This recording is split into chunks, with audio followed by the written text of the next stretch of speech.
Hi guys, we have Vauxhall Mocha here. We have the misfiring in this car and engine light on and traction control.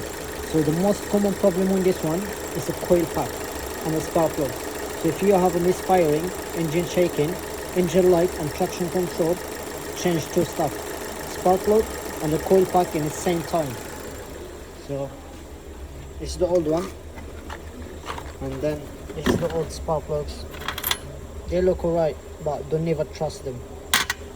Usually on Vauxhalls, all Vauxhalls, yeah. It's 1.6, 1.8 engine, like one piece coil pack. It's not a single one. So it's one piece. The most common problem, they fail a lot, and you cannot tell. So better replace as a unit, spark plug and a coil pack. Now the video help you guys. Don't forget like, subscribe. Thank you very much.